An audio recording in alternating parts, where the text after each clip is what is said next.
All right. Welcome, ladies and gentlemen. Thanks for joining my session.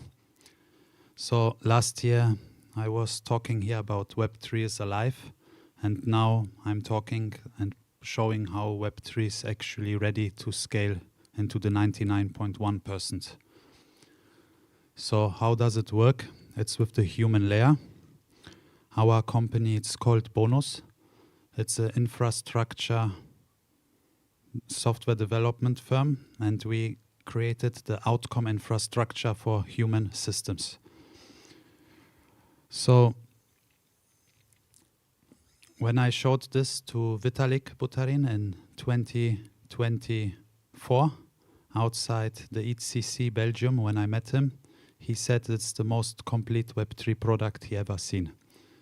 And what I learned about Web3 is that many brands and protocols, they like to do one thing right instead of doing dozens of things. They say, if you do everything, you are a generalist in everything. But if you do one thing right, you are a specialist.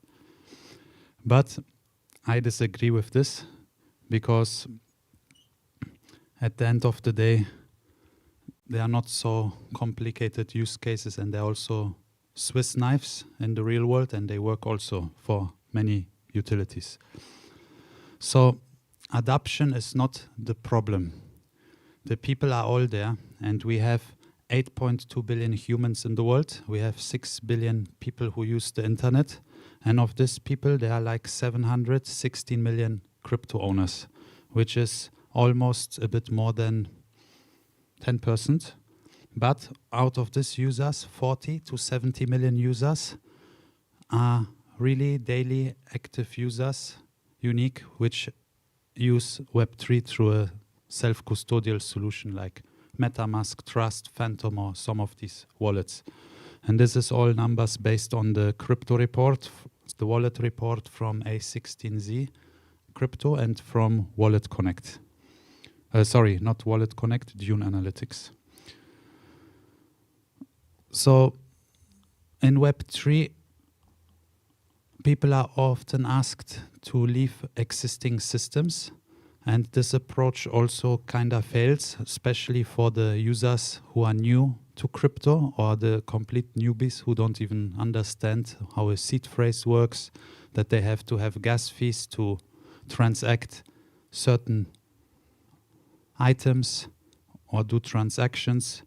And the humans, they don't really switch for the infrastructure, they switch for the use case, for the outcome, for the utilities. The internet, basically, like if 716 million people own crypto, why can't Web3 reach the next billion? I mean, we are still at not even 1% of adoption rates, so we are still very early in the beginning. And if some people tell me they are competitors, I don't see actually anyone as a competitor in this space, because it's still so early that everyone has the big chance to grow. Whoever just onboards another 1% doubles the entire space and the entire industry. So instead of competitors, they should be more like partners, supporters, and like people who support each other. So there are many internet structure leaks. One of them is the sovereignty problem. So as I said, less than 1% of the humanity is truly self-sovereign. And we believe that being self-sovereign and self-custodial should be a human right. I mean, people can't choose where they are born, which religion they grow up with. But with us, at least with one click, they can be self-sovereign. They can do that also with other products. But the solution is to make it simple. Then we have another big issue, is the trust crisis with all these AI bots and avatars and all this fake stuff which we already had years ago, but now it's really on steroids, because there are even softwares like, AI is on another level. So this is another issue which needs to be solved. Then the loyalty program, it's broken, because every brand has its own loyalty. There should be like a unified system. And a lot of the loyalty programs, they don't work brand cross-compatible like we know with air miles from airlines and MasterCard or Visa, American Express cards point. You can transfer them. So there should be much more of that. Yeah, and then the engagement verification gap, there's also a lot of issues because engagement is likes, views, but not all of this stuff is actually real. There's no timestamps, no proof, because these are like all off-chain actions and they just need to become more authenticated, verified. So I like to show you a better way of how this can work. And to do that, basically what I'm gonna do is I open, like we have multiple apps, but we have one flagship app, it's the Lifestyle Wallet. It's not here to exactly compete, but it's to complete a lot of brands to allow them to update to it, take our protocols, put them in. Now it looks a bit, oops, what's happening here?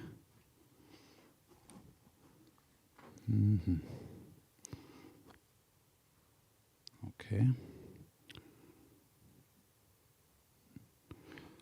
All right, so basically what's very important is the login to this. So we use the social login. We actually use Web3 out and we wrap some more smart contracts around it. So basically the users, they log in with a Google or Apple, the same way like Privy does it, and they get an EOA wallet. But then our EOA wallet connects to some smart contracts. One of them, we call it the Bonus ID smart contract. And what this one does, it aggregates everything on-chain, all the socials, and this works also with digital identifiers and other details. So like messengers, phone numbers, links. People can choose multiple ENS domains, whatever they have, who they want to be in their profile. Nothing is mandatory, but everything stores on-chain, so people need in the first place to really decide if they want this information to be published. It's all linked to the first wallet. So now when I change anything, it updates on-chain and then updates the profile. The users, obviously there's a gas fee, but since we use like account abstraction and very good technology, people, they don't really feel that. So obviously there's a wallet in the background because the wallet is the web browser of the future. That's why we have Web3, the internet of ownership. Users can choose their chains. They don't have to. They can even add more blockchains if they want. They can create unlimited wallets, all with the same social login. Swap, send, fiat on-ramp, no KYC, up to $800.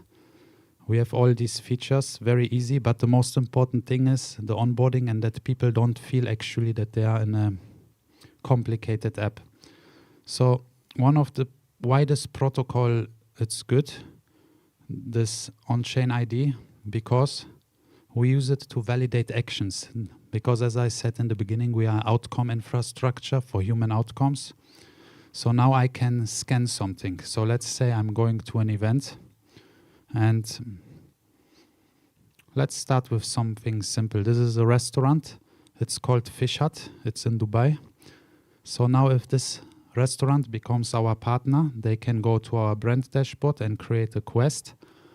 And when they create these type of quests, they work in the real world. So here, for example, I enter the restaurant, I check in, and it's very simple. They just want the user to follow on Instagram and then take a video of the delicious food, post it on social media, tag them.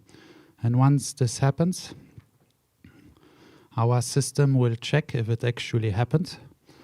And then there is another smart contract, the dynamic NFT protocol. We call it engagement protocol.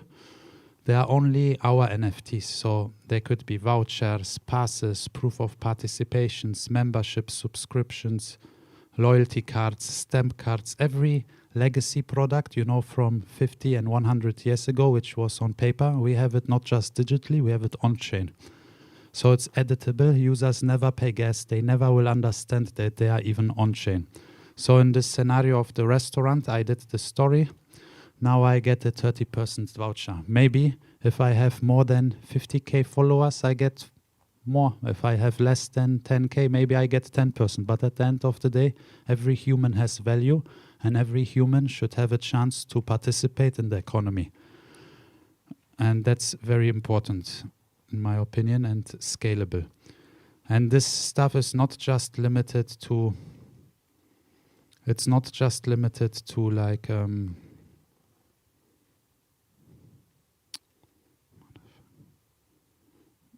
it's not limited.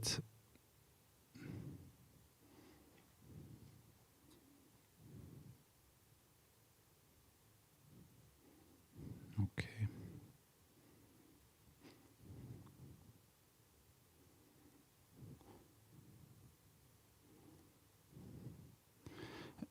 It's not only limited to restaurants, it's actually functions for every use case, for every community, for every old project that even has a token or NFT, because a lot of gating functionalities are available, and therefore anyone can decide what's happened. So even for communities, there can be like token-gated access quests for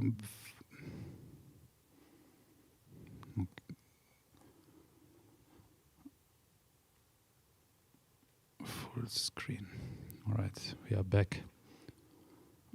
So there can be a lot of use cases with these things together.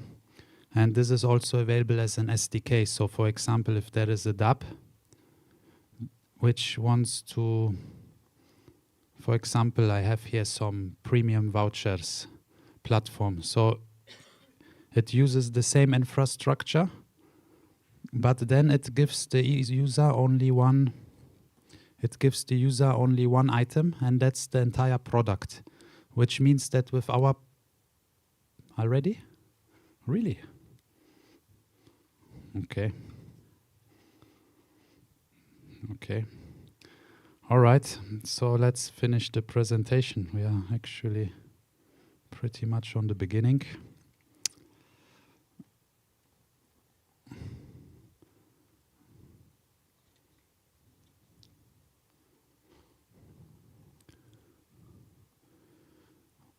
I mean, I talked about this stuff here.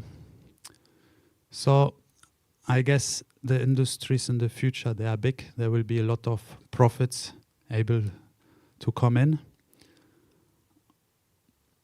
With our system, every action brings data, every memory brings value, and the reality becomes programmable. There is the Bonuz SDK and the partner dashboard for anybody to onboard and make it in a very Web2 style, very easy to create these quests and campaigns and membership and loyalty programs.